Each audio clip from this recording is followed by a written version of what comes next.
Travel changes you. As you move through this life and this world, you change things slightly. You leave marks behind, however small, and in return, life and travel leaves marks on you.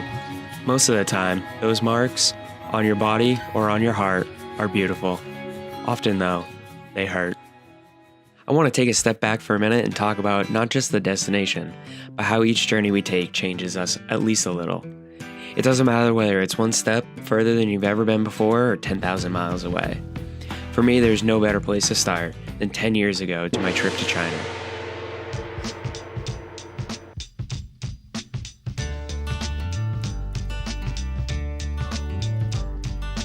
Early in the morning, rising to the street. Light me up that cigarette, and I'll strap shoes on my feet. Got to find the reason things went wrong. Got to find a reason why my money's all gone. Man, 2008, that was a big year, not just for me, but for the entire world. The Olympics take place in Beijing. Iron Man becomes the first of many successful Marvel movies. Heath Ledger's performance in The Dark Knight. Airbnb was founded. SpaceX launches the first ever private spacecraft into orbit, and Barack Obama was elected the President of the United States. And then there was me. The start of a long-term relationship, which I thought would be my last. I became a big brother. I started a new job working for Best Buy, which would end up lasting almost 10 years. I graduated from high school and went on to have a rocky start in college. And then smack dab in the middle of all this, I decided, hey, let's go to China with a group of other teens to be little ambassadors in a nation of 1.3 billion people and thousands of years of history. So what did I learn? First, there's the whole limits of travel thing. I learned if I can travel to China, I can travel anywhere. Like seriously, China is exactly 12 hours behind my home. The culture is very different from my own. I grew up for the most part being told they were mostly bad because of the whole Red Scare thing. And their written language looks like something out of a sci-fi movie. I learned to stop being a picky eater. Before this trip, I basically only ate chicken tenders and burgers. Though that's not entirely true.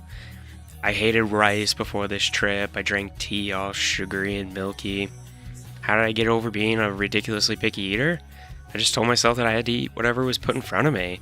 That way I was always being polite to my host, and so that I wouldn't go hungry. And as you can tell from my pictures, I really like food and I don't want to go hungry. I greatly understand that not everyone in every situation can simply flip the switch on your lifestyle, but you won't know if the switch works unless you at least try to flip it. I learned I didn't need to be showering in money to travel far. I didn't need to buy every souvenir I saw. Besides, most souvenirs are dumb, and they usually cost too much money and they hold you down. I prefer to make memories or take pictures of my experiences. I like to learn about the people, not their products. I learned it's okay to be different from each other. I learned it from the people in my group, local Chinese people, and other tourists/travelers.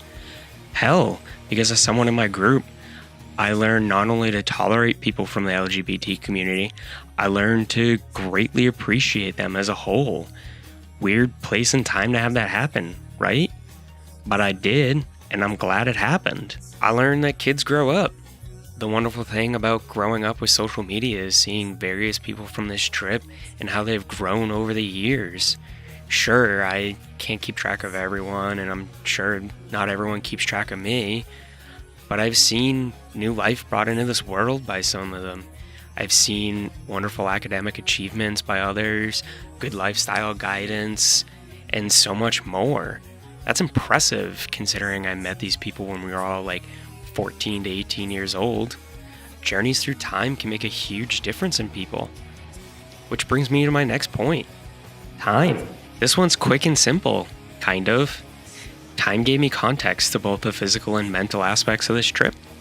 I realize now that I have a hard time articulating my thoughts about a trip as soon as a given trip is finished. Some people are very good at talking about their travels during or right after, but I need time. Time to absorb and process. Now I want to go back to the Anthony Bourdain quote from the beginning of this video. Travel changes you. I couldn't agree with this concept more.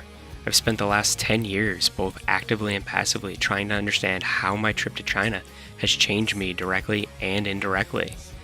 Some things I learned to apply only to travel, but other things I can and have applied to everyday life. And if that's not why you travel, what does drive your journey? First of all, thanks for watching. My In Retrospect videos are an experimental style. Let me know what you think so far. I am hoping to do these for all my past adventures. My mission is to have them be a mix of weird, silly, emotional, fun thoughts about my travels that run through my head. If you have any questions or thoughts, please comment below. And don't forget to smash those like and subscribe buttons, please.